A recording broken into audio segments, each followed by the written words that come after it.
तो अभी हम लोग कॉम्प्लेक्स नंबर के कुछ बेसिक चीजों को करते हैं और नेक्स्ट लेक्चर में फिर हम लोग टोपोलॉजी ऑफ कॉम्प्लेक्स नंबर पे जाएंगे।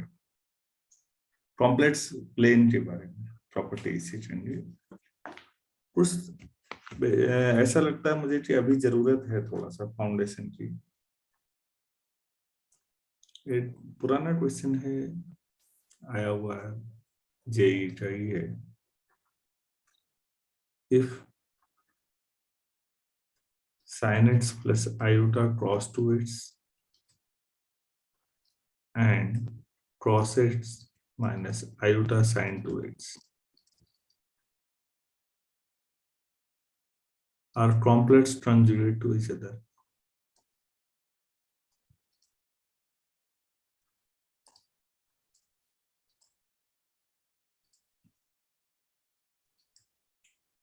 then find x। अगर ये दोनों नंबर कॉम्प्लेक्स कंजुगेट हैं तो फिर x क्या होगा?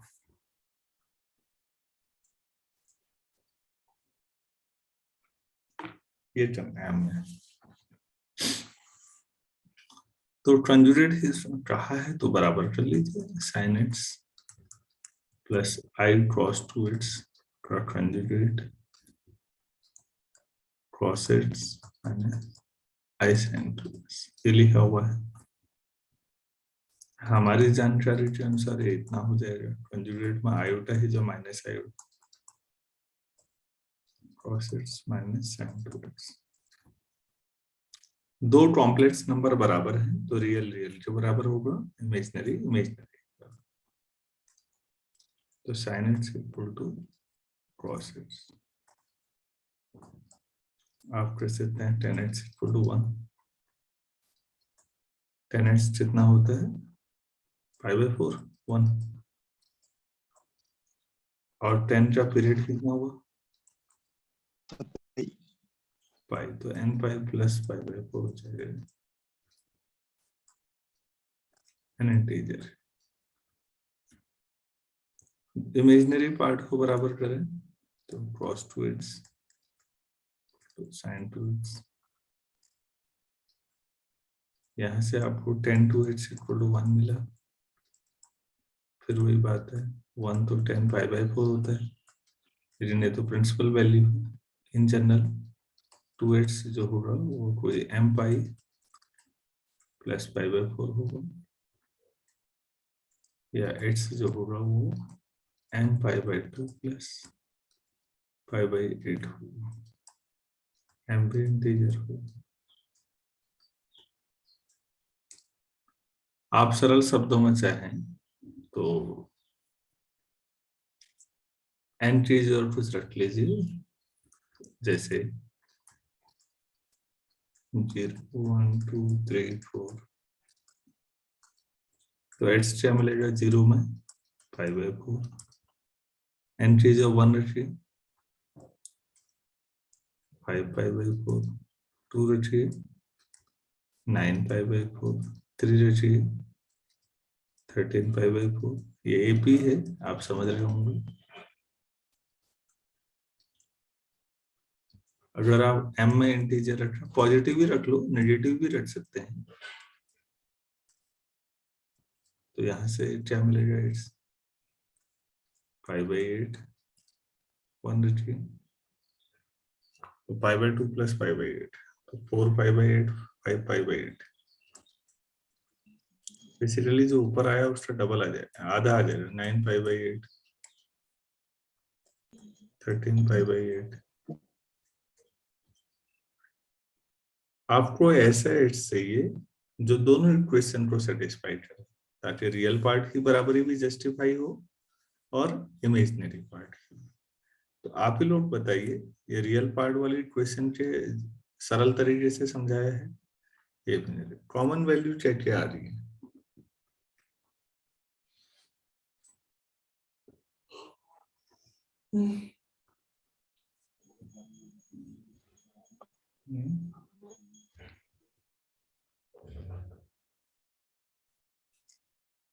कॉमन आ रही है? नहीं आ रही है ना? ऐसी कोई वैल्यू नो नहीं, सर। वो वैसे ही m π/2 ने ही तय कर दिया था। तो जब 2h3 वैल्यू इतनी है तो h3 आधी हो जाएगी। तो कोई ऐसा एड्स नहीं है जो दोनों इक्वेशन को एक साथ सेटिस्फाई करे। इसका मतलब है ये दो कॉम्प्लेक्स नंबर कभी भी एक दूसरे के कंजुगेट नहीं हो सकते। क्या मैं सबको समझा पाया?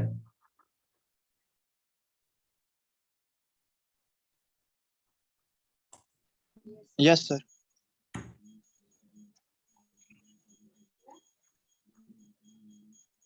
आप यहाँ पर लिख देंगे we are unable to get a common solution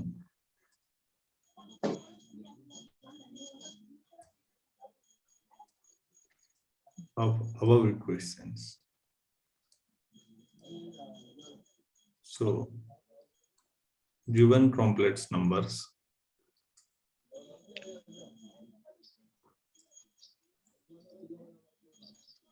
can't be complex conjugate of each other. Complex conjugate of each other.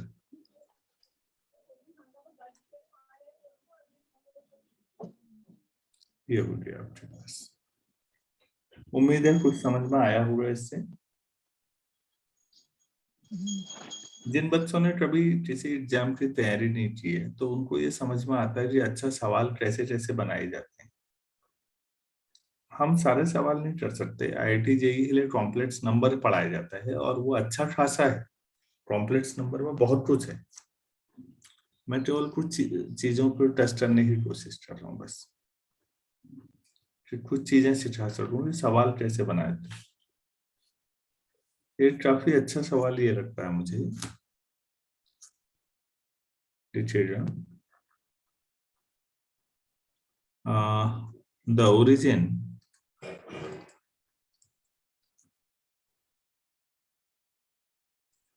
and roots of z square plus pz plus 2 equal to 0 form an equilateral triangle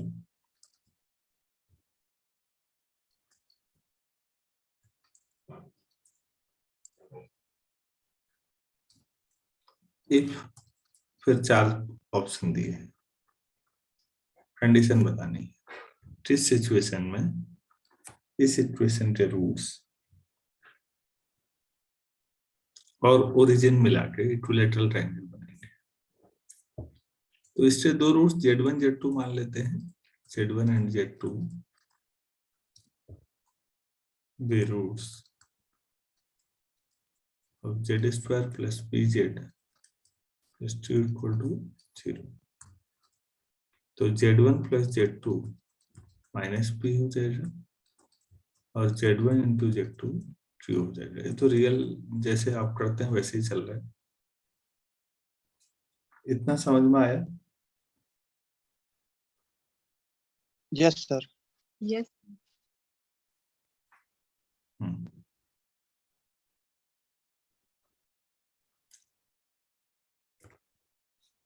अब ये बताइए equilateral triangle होने के 3 points हैं, तो z1 z2 z3, तो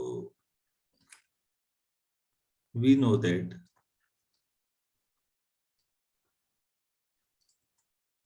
z1 z2 z3 form an equilateral triangle. क्या condition थी? Summation z1 square equal to summation z1 z2। हाँ जी, तो z1 square plus z2 square plus z3 square equal to z1 z2 plus z2 z3 plus z3 z1। हमेशा याद रखिए जो condition होती है वो कांस्टेंट की टर्म में आती है, चाहे मैथ्स की कोई भी ब्रांच आप पढ़ें। उसकी वजह यह है कि जो कांस्टेंट्स हैं वो बदलते नहीं है, तो शर्त भी बदल नहीं सकती। आप ऐसा समझिए हम लोग आपस में कोई खेल खेलते हैं, अब ऐसा नहीं हो सकता कि मैच के बीच में हम शर्त बदल दें, जी नहीं ऐसा करेंगे। तो इसका मतलब है ये जो कंडीशन पूछी जाती है कभी भी वो कांस्टेंट टर्म में ही होना चाहिए, ताकि वो बदले ना, मतलब वेरिएबल ना हो जाए, फिर वो कंडीशन ही क्या रहेगी। अब यहाँ पर ये तो आप जानते हैं Z1 Z2 तो है ही, तीसरा पॉइंट जो Z3 है वो ओरिजिन है यहाँ, तो आपको मिलेगा Z1 square plus Z2 square to Z1 Z2। अब आप इक्वेशन 1 के हिसाब से सोच रहे हैं अगर, तो Z1 plus Z2 whole square कर दीजिए, तो 2Z1 Z2 फालतू आ जाएगा, तो यहाँ 3Z1 Z2 लिख दें, बैलेंस हो जाएगा। Yes, sir. अब आप Z1 प्लस Z2 की जो माइनस पी लिख सकते हैं इक्वेशन 1 से, तो minus P square equal to 3 times 2, यही कंडीशन थी, पी स्क्वायर इक्वल टू 3। अगर ये कंडीशन सेटिस्फाई हो जाए कि पी का स्क्वायर क्यू का 3 गुना हो जाएगा जिस समय, तो उस समय इस क्वाड्रेटिक इक्वेशन के दो रूट और ओरिजिन मिला के इक्विलैटरल ट्रायंगल बना लेंगे। हो गया।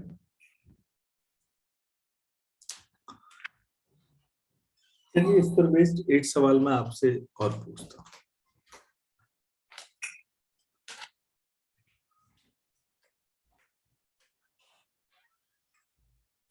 इसे आप ही लोग बताएंगे तो ठीक रहेगा।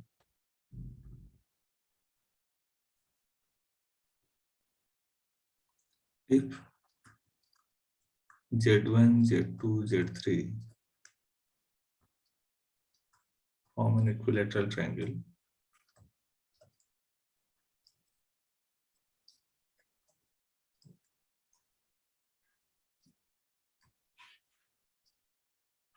and Z0 is circumcenter,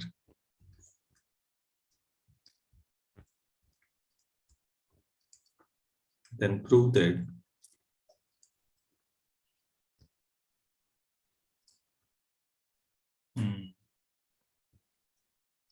Z1 square plus Z2 square plus Z3 square equal to 3Z0 square, ये प्रूफ करने को।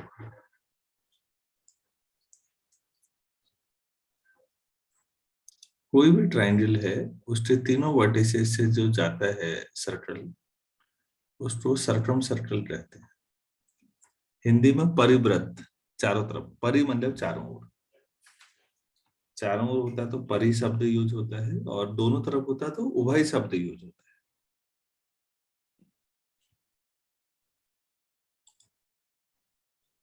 तो मैं चाह रहा हूँ कि आप लोग थोड़ा सा सोचें इस पर, और अगर आपकी ओर से जवाब आए तो अच्छा रहेगा, नहीं आएगा मैं ही बताऊंगा। और इसी से मुझे एक चीज और याद आ रही है, किसी ट्रायंगल में कौन कौन से सेंटर होते हैं?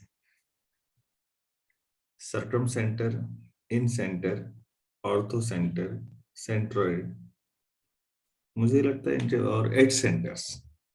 थोड़ा सा उनका आइडिया भी दे दूंगा मैं आपको। एक वो भी एक छोटा सा आर्टिकल होने में कोई हर्ज नहीं है, जैसे कोनिक सेक्शन का लॉजिक दिया था कल, ऐसे ही ये भी दे दूंगा। तो प्लीज आप लोग बताना चाहेंगे कुछ?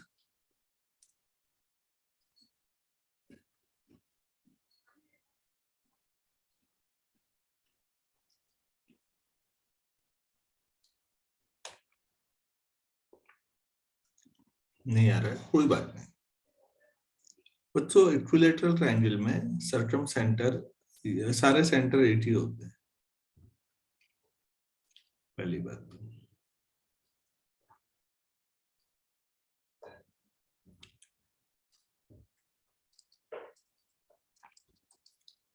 ये है हमारे पास,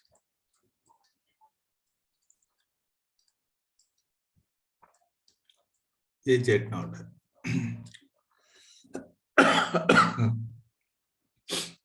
तो हम लिख सकते हैं for equilateral triangle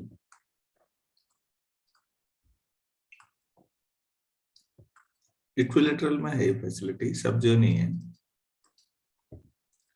circum centre and centroid कॉन्साइड।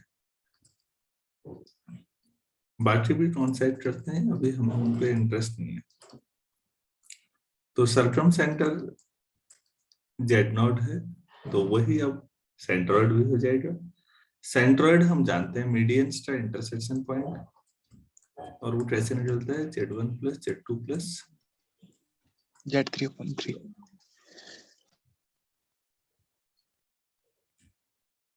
ठीक है। एक चीज और दे रखी है,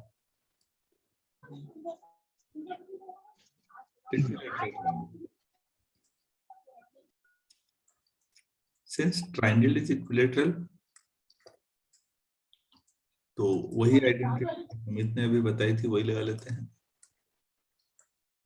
तो Z1 square plus Z2 square plus Z3 square equal to Z1 Z2 Z2 Z3 plus Z3 Z1। ये तो ठीक है। अब मुझे ये लाना है Z नॉट इंट्रोड्यूस करने के लिए। Z0 का स्क्वायर।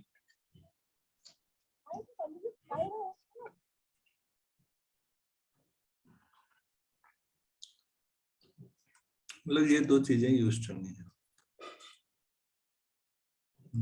Z नॉट स्क्वायर तो Z1 plus Z2 plus Z3, इसे भी इधर ले आओ, अपॉन का झंझट ही खत्म हो जाएगा।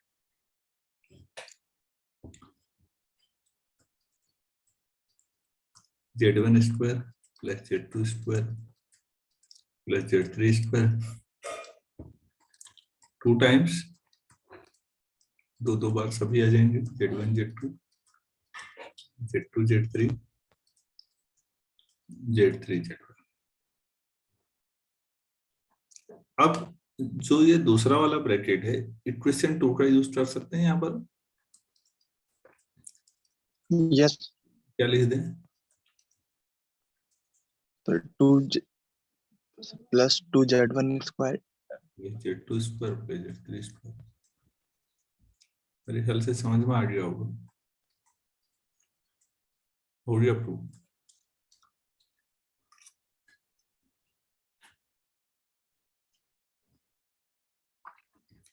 इक्विलेटरल ट्रायंगल अगर आप देते हैं तब है। आप लोगों से रिक्वेस्ट है कि ये लेक्चर पूरा होने के बाद जब हम अगला शुरू करेंगे तो मुझे याद दिला दें ट्रायंगल के जो डिफरेंट सेंटर्स हैं, थोड़ा उनके बारे में बेसिक नॉलेज होनी जरूरी है। उसकी वजह क्या है मैं आपको ये बता दूं। हमें ये पढ़ना है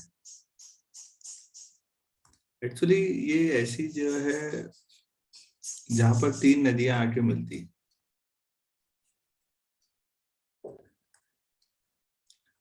एक तो एनालिसिस है, एक टोपोलॉजी है और एक ज्योमेट्री है। इन तीनों के मिश्रण हो कॉम्प्लेक्स एनालिसिस आप सरल शब्दों में कह सकते हैं। तो आपको बेसिक चीजें सभी तरफ पता होनी चाहिए, एनालिसिस का भी, टोपोलॉजी का भी, ज्योमेट्री का।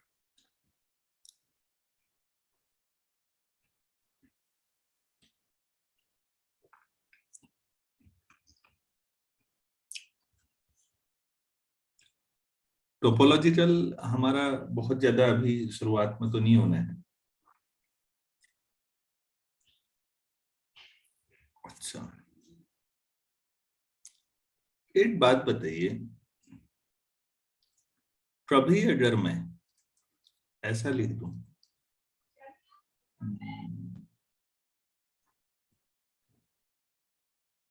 Z-2 mod equal to Z+5 mod, तो क्या डायरेक्टली मैं बता सकता हूं कि ये किस चीज की इक्वेशन है? कोई स्टूडेंट बिना सॉल्व किए, फिर सॉल्व करके भी दिखा देंगे, कोई बात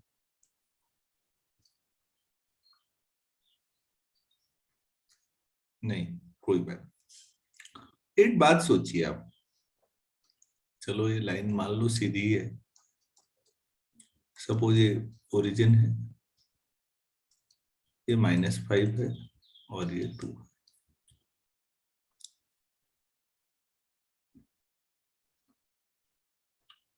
दोनों के बीच का गैप कितना हो गया? 7। सर तो 7 का मिड पॉइंट हुआ 3.5। 5 में से 3.5 दिया तो 1.5 बचेगा, -3/2। इससे अगर मैं लाइन खींचूं, इस पर मैं कोई भी पॉइंट मानू इन जनरल, सपोज ये जेड है कोई, तो फिर ये मिड पॉइंट है। किसी लाइन का अगर परपेंडिकुलर बाइसेक्टर आप लेते हैं ज्योमेट्री में, तो उससे दोनों एंड को मिलाइए, दूरी हमेशा बराबर रहेगी या नहीं किसी भी पॉइंट पे?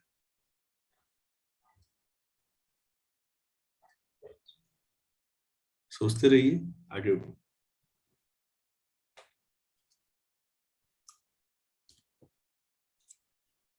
भाई इसकी किसी भी इस से -5 की दूरी और 2 की दूरी बराबर रहेगी या नहीं? Yes sir. तो ये क्या बता रहा है? बेसिकली ये खड़ी लाइन को बता रहा है जो y एक्सिस के पैरेलल है। तो x इक्वल टू -3/2 लेते हैं। आप चाहें तो जेड की जो x+iy रख दें, हम एक बार कर लेते हैं लेकिन हम ऐसे करेंगे नहीं, अब हम समझेंगे चीजों को। तो मॉड का मतलब स्क्वायर भी बराबर होगा, तो ये हो जाएगा x-2² + y², और इधर हो जाएगा x+5² + y²। y² तो वैसे कैंसिल हो जाएगा, x² - 4x + 4 x² + 10x + 25। अब x² भी गया, 14x। कहीं मिस्टेक कर दीजिए, सही है नहीं? सर 21 आएगा।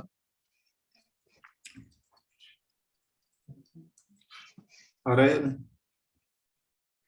ये तो हुई यस सर। कैलकुलेशन का मतलब बच्चों, जो व्यक्ति ज्यादा सोच नहीं रहा, बस गुणा भाग में ज्यादा मन लग रहा है जिस। तो अभी तो मैंने रियल लाइन पर ही लिया, कभी भी अब मैं नोट करके यहाँ से समझ सकता हूँ। अगर कभी z - lambda mod equal to z+ या z- ही करो, कोई जरूरी है, म्यू मॉड लैम्डा और म्यू कोई दो कॉम्प्लेक्स नंबर है,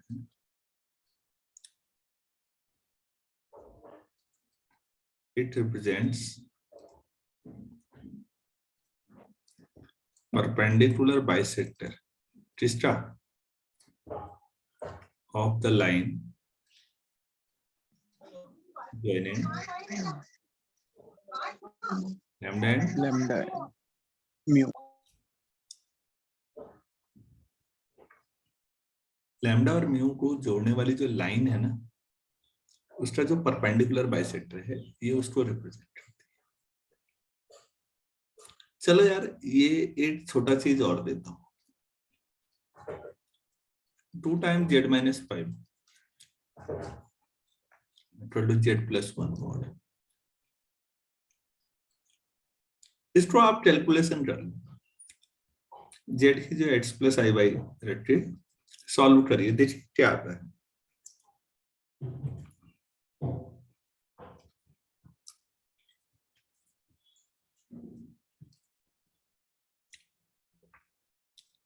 कैलकुलेशन खुद करिएगा प्लीज, मैं तेजी से कर ले जाऊंगा फिर आपको दिक्कत होगी।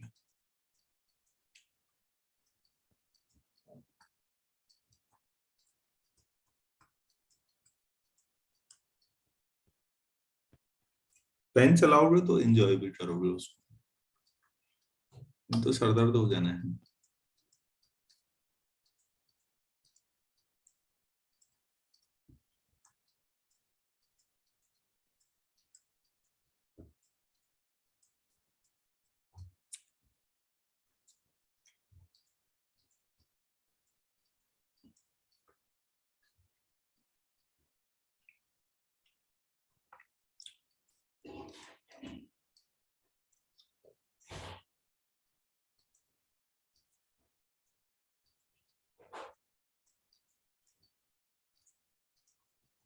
टीसी शीट क्वेश्चन है ये।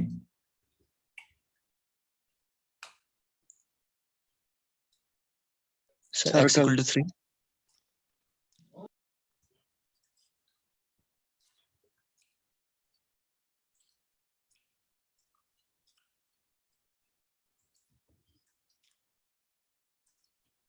रेडियस 49 + 0 - 33।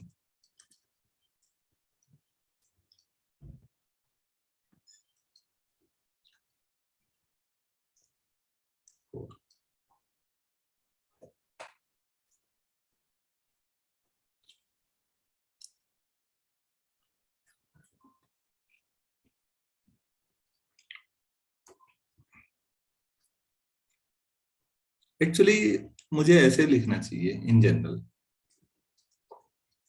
इस बार देखिएगा, इस बार दोनों बराबर नहीं थे, जैसे पिछले वाले में मैंने दोनों बराबर रख दिए थे ना, ये तो परपेंडिकुलर Yes. बाइसेक्टर है। और यहाँ इन दोनों का जो रेशियो है वो बराबर नहीं है। तो आप इसको ऐसे समझिएगा please, z - a/z - b mod, अलग भी करो एक साथ भी क्या फर्क पड़ता है, इक्वल टू लैम्डा। अब जब मॉड है तो ये रियल नंबर होगा ना, Yes, sir. Like this, where A और बी तो कॉम्प्लेक्स नंबर होंगे। तो अगर लैम्डा 1 हो जाएगा तो ये पहला वाला केस बना हमारा, दोनों बराबर हो गए, तभी तो रेशियो 1 लैम्डा 1 आ गया। Yes, sir. Then it represents perpendicular bisector, वही of the line joining A and A और B को जोड़ने वाली जो आपकी लाइन थी उसका परपेंडिकुलर बाइसेक्टर बन जाएगा। और बच्चों अगर लैम्डा 1 नहीं है, हम इसको बाद में कन्फॉर्मल मैपिंग के दौरान चीजें अगर वक्त मिलेगा तो प्रूव भी करेंगे।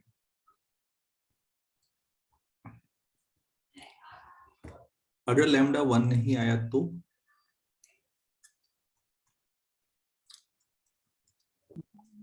then it represents a circle।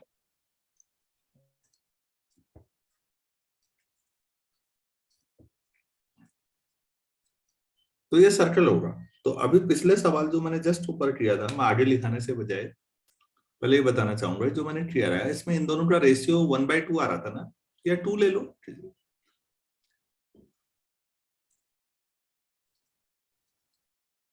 भाई अगर ऐसे लिखोगे तो 2 आ जाएगा, इसका रेसिप्रोकल लिखोगे तो 1/2 आएगा। समझ में आ रही है बात? Yes, sir. अगर कभी भी ये रेशियो 1 नहीं है तो ये गारंटी है कि ये सर्कल ही है। This represents a circle with A and B as inverse points. अब ये नया शब्द इसलिए मैंने रोक दिया था अभी, क्योंकि आपका ध्यान फिर इस पे चले जाता है। तो अब जाहिर सी बात है अगला टॉपिक होना चाहिए कि व्हाट आर इनवर्स पॉइंट्स। पहले ये समझाना चाहिए, फिर मुझे ध्यान नहीं रहा, पहले समझाना चाहिए था।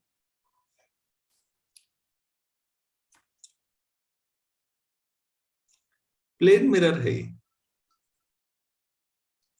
प्लेन मिरर में इनवर्स पॉइंट राउंड है, अगर ऑब्जेक्ट यहाँ पर रखा है तो इसकी इमेज इतना ही पीछे बनेगी, इसमें तो कोई दिक्कत नहीं है।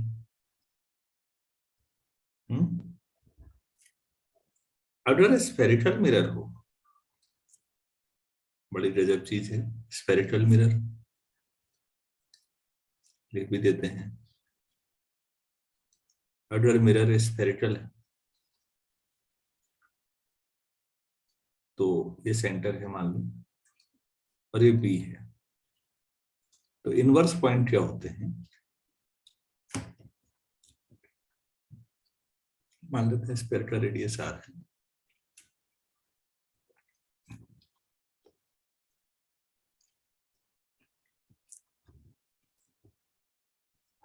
इसको कैपिटल ए मान लेते हैं, BO, तो OA और OB को R स्क्वायर होना चाहिए। 2 पॉइंट्स इनवर्स पॉइंट कब कहलाते हैं? जब सेंटर से दूरियों का प्रोडक्ट क्या हो जाए? R square.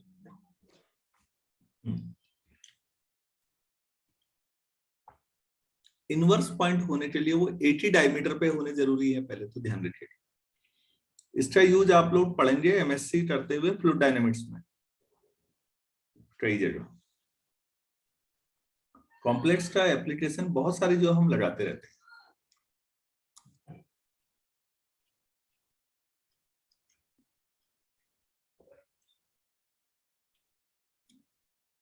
अब यहां पर देखिए, मैंने एक इनवर्स पॉइंट सर्कल के अंदर बनाया, एक बाहर बनाया।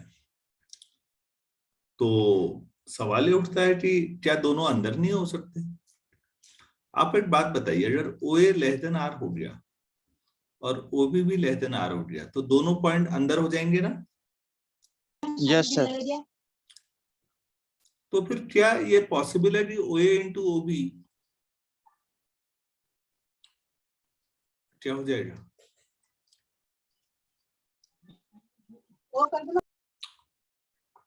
अगर आप दोनों पॉइंट अंदर ले लेंगे तो दोनों का प्रोडक्ट R स्क्वायर आ पाएगा क्या? नहीं। No, sir. तो इसका मतलब दोनों पॉइंट अंदर होकर एक दूसरे के इनवर्स नहीं हो सकते ना। अच्छा एक बात बताइए, क्या दोनों पॉइंट्स इनवर्स पॉइंट हो और दोनों बाहर हो, ये पॉसिबल है? नहीं। No, no, sir. ये भी नहीं हो सकता। No sir. हाँ जी, तो ये भी नहीं हो सकता। तो इनवर्स पॉइंट्स दोनों अंदर या दोनों बाहर नहीं हो सकते। एक ट्रिवियल सिचुएशन हो सकती है कि दोनों बाउंड्री पर हो, वो ट्रिवियल।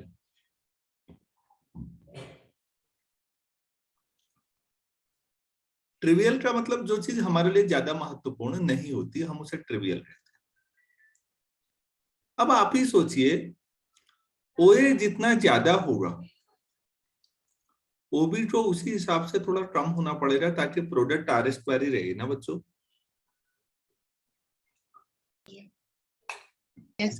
जैसे किसी सर्कल का जो रेडियस है, मान लो 2 यूनिट है, कोई भी एक जनरल।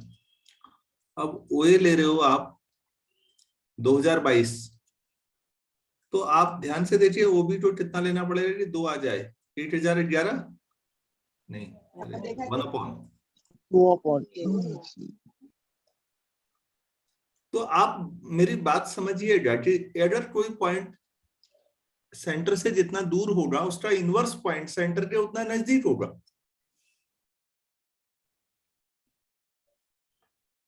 इसका मतलब स्फेरिकल मिरर में ऑब्जेक्ट जितना दूर होता है, इमेज सेंटर के उतना नजदीक होती है, जबकि प्लेन मिरर में जितनी दूर था उतनी पीछे इमेज बनेगी। वो तो बहुत सरल हो गया बच्चों। मैं ऑप्टिक्स भी समझा रहा हूं आपको, वैसे मेरा काम नहीं है वो समझाना यहाँ पर फिजिक्स में।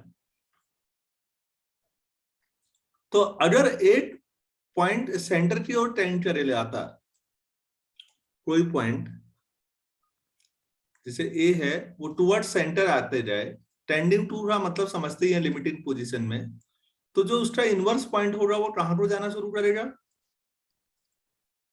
इंफिनिटी की तरफ, ताकि दोनों का प्रोडक्ट रेडियस स्क्वायर के बराबर आ जाए। ये 0 इंटू इन्फिनिटी केस बनता है इंडिटरमिनेट फॉर्म में।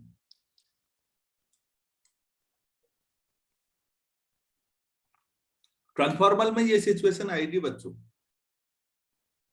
कि ये साहब सेंटर यहां पर है, तो इसका इनवर्स पॉइंट कहां होगा, या ऑब्जेक्ट सेंटर पे रखा तो इमेज कहां बनेगी?